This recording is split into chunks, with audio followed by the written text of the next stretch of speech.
Planning जो किया है वो अनलिमिटेड है एंड आई थिंक कि आपका जो लिमिटेड टाइम है उसमें मैं नहीं बोल पाऊंगी, बट मेरा यहाँ पे खड़ा होना और आपको यहाँ लेकर आना दिखा रहा है कि हाँ भाई मैंने क्या प्लान किया है, इन लोगों के लिए क्या सोचा है। बोलना आसान रहता है कि किसान है, वृद्धा है, यूथ है, महिलाएं हैं, लेकिन आप देखिए कि पिछले 20 साल में ठीक है काम होता है लेकिन उस लेवल पे नहीं हुआ है कि हम लोग खड़े होके बोले कि नहीं विकास हुआ है।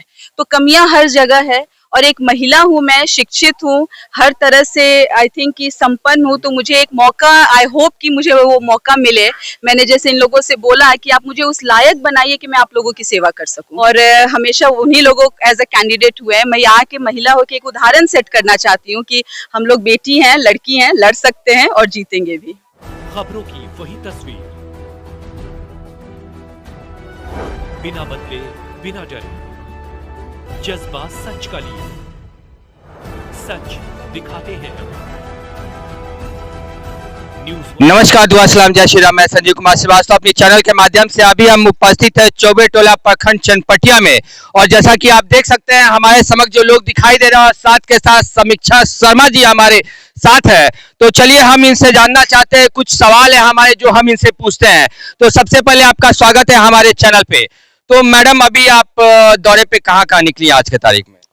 तो आज हम लोग हैं यहाँ पे जैतिया पंचायत हुआ, चौबे टोला ये है, वन ऑफ द बूथ यहाँ पे लखौरा, और यहीं पे आज हम लोग आए हैं। और ये पीछे आप देख रहे हैं कि जो हम लोग बात करते हैं अपने नौजवान और यूथ की, यही हालत है हमारे यूथ की, और इस चीज को मैं चाहूंगी कि आप अपने तरीके से दिखाइए।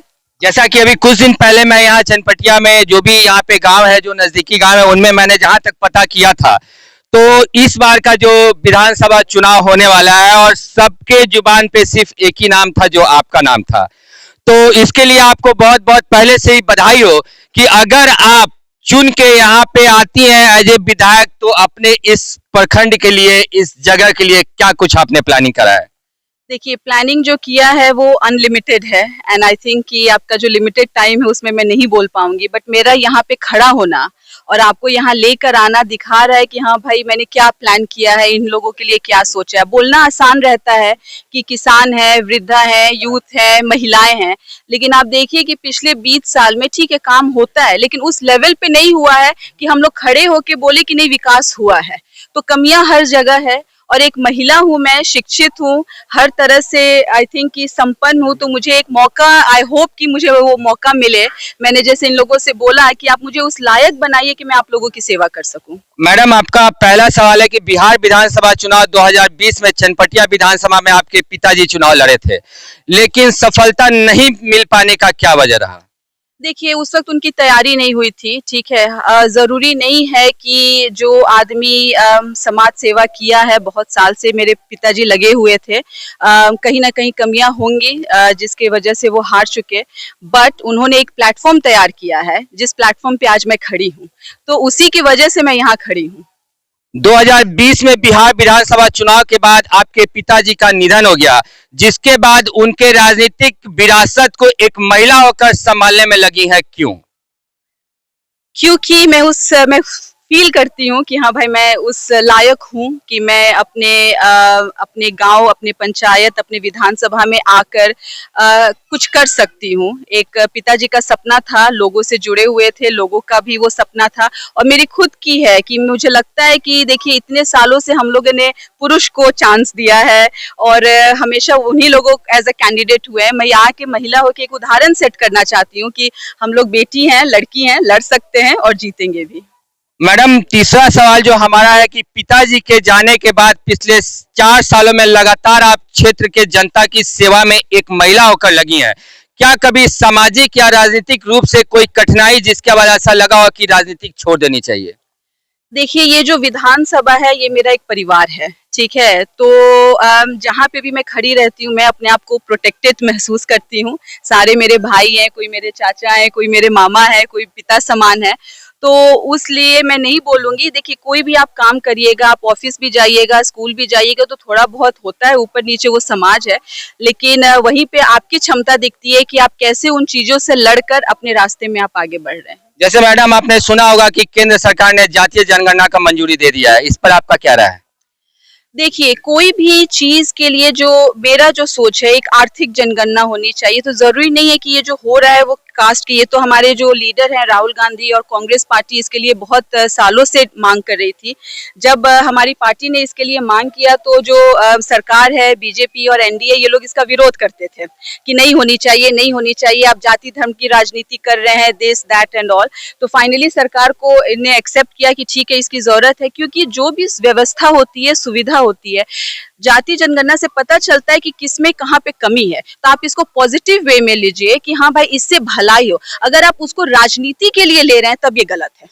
मैडम, कुछ दिन पहले आपने एक पोस्ट करा था सोशल मीडिया पे, और वो पोस्ट हमने देखा था जिसमें आपने एक लिखा था, साधारण चोर आपकी घड़ी, मोबाइल, बैग, सोने का चैन या पैसा चुराएगा, लेकिन राजनीतिक चोर आपका भविष्य, शिक्षा, स्वास्थ्य और रोजगार चुराएगा। तो इसके लिखने का उद्देश्य थोड़ा बताइए। लिखने का उद्देश्य यही है कि देखिए, हम लोग मैं जो अभी आके यहाँ पे बोली कि हर 5 साल में आपको एक मौका मिलता है वोट देने का।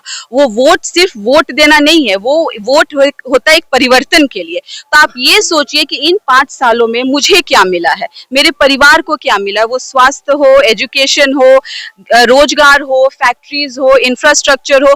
तो जो पॉलिटिकल चोर होगा वो आपको ये सब कोई व्यवस्था नहीं देगा। मोबाइल कोई चोरी कर लेगा, आप जाके खरीद लीजिएगा, लेकिन आपका हेल्थ अगर कोई ले लिया तो वो आपको वापस नहीं मिलेगा। ये सोचने की बात है। आपको अगर सही एजुकेशन मिलता है तो आप अपना फ्यूचर बना सकते हैं, लेकिन अगर आपकी प्राइमरी पढ़ाई सही नहीं होती है तो आपका फ्यूचर खत्म हो गया। तो ये जो होता है ये सदियों से होता हुआ रहा है। पहले यही सरकारी स्कूल से हमारे पिताजी, दादाजी ये लोग पढ़ के निकले थे। वो लोग कहाँ से कहाँ पहुंच जाते हैं। आज आप देखिए, यही जो प्राइमरी स्कूल है वहां पे ये बच्चे पढ़ते हैं। 8 साल का बच्चा, 5 साल का बच्चा गुटखा खा रहा है, क्या पढ़ रहा है वो। तो बहुत सारी चीजें हैं जो हमें एज ए समाज हम लोगों को सोचने की जरूरत है। चनपटिया विधानसभा पहले कई वर्षों से बीजेपी का सत्ता रहा है, इस बार क्षेत्र में जनता क्या चाहती है?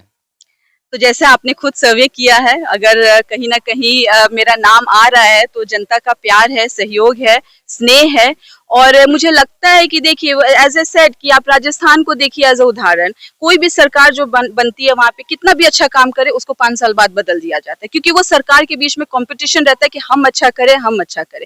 तो आई होप कि चनपटिया विधानसभा इस बार अपनी बेटी को, अपने विधानसभा की लड़की को, महिला को, जो हम लोग एक इतिहास बनाएंगे, एक मौका देगी ताकि हम लोग कुछ परिवर्तन कर सके, कुछ अच्छा कर सके। पता है, जब देखिए तो अफसोस होता है, दुख होता है कि हम लोग अभी भी इस तरीके से रह रहे हैं। मतलब इन लोगों को देखिए, ये लोग जी जान लगा रहे हैं एक होमगार्ड की नौकरी के लिए, और देखिए क्या व्यवस्था है। मैडम, लास्ट क्वेश्चन, महिला सशक्तिकरण पर आपकी क्या राय है? तो महिला सशक्तिकरण पे आपकी क्या राय है? I am the example. और मैं सभी महिलाओं को बोलूंगी कि जो हम लोग एक्सक्यूजेस देते हैं कि भाई बच्चे हैं, परिवार है, ये है, वो है, जहाँ चाह रहेगी वहाँ राह मिल जाएगी। आपका एक सवाल था कि आपको कुछ जो परेशानी हुई, परेशानी सब किसी को होती है, परेशानी पुरुषों को भी होती है। ऐसा नहीं है कि आप लोगों के ऊपर प्रेशर नहीं है, लेकिन अगर मैंने ठान लिया कि भाई मुझे करना, आज देखिए यही महिलाएं कभी घर से बाहर नहीं निकलती थी, लेकिन आंगनबाड़ी चढ़ा रही है, जीविका दी बनी हुई है, स्कूल जा रही है, होम कार्ड के लिए महिलाओं ने भी अप्लाई किया हुआ है, जो कि पहले नहीं होता था। ऐसे जीविका के दीदी के ऊपर भी आपने कुछ दिन पहले कोई आवाज उठाई थी, वो क्या मुद्दा क्या था? देखिए, उन लोगों का जो वो लोग मेहनत कर रहे हैं, जो काम कर रही हैं, वो सरकार रिकॉग्नाइज नहीं करती है। सरकार ने एक बना दिया है कि ठीक है आप जाइए। उन लोगों को सरकारी जो ओहदा रहता है वो नहीं मिला है। जॉब के बाद, रिटायरमेंट के बाद उन लोगों को पेंशन नहीं मिलता है।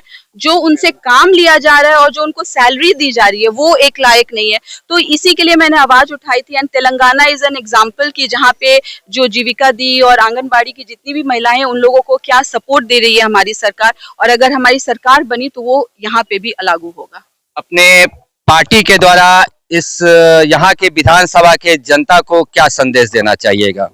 मैं ये संदेश देना चाहूंगी कि शुक्रिया, धन्यवाद। पहले तो आप लोगों ने मुझे एक्सेप्ट किया है, और दूसरी बात कि मुझे एक मौका दीजिए, उस लायक बनाइए कि मैं आप लोगों की सेवा कर सकूं। धन्यवाद। देखा आपने कि हमारे सारे क्वेश्चन का विस्तार पूर्वक जो है जवाब देते हुए समीक्षा शर्मा जी ने कितना प्यार से और बिल्कुल एकदम सही कहा है कि एक नारी एक ऐसी शक्ति है जो चाहे क्या कुछ नहीं कर सकती है। जैसे इस धरती पे आपने देखा होगा कि आज की तारीख में नारी जो है पुरुष के साथ कंधे से कंधे मिला के चल रही है, चाहे वो किसी भी फील्ड में हो, चाहे वो किसी भी फील्ड में देखे, नारी जो है और नर जो है वो कहीं अलग नहीं है। लेकिन मैडम को देखते कहीं ना कहीं हमें ऐसा फील होता है कि ये भी एक नारी है और जिस प्रकार ये अपने क्षेत्र में आज के दिन में भ्रमण कर रही है, लोगों को कन्विंस कर रही है, बता रही है कि जो बदलाव बिल्कुल जरूरी है। देख सकते हैं आप हमारे वीडियो के माध्यम से।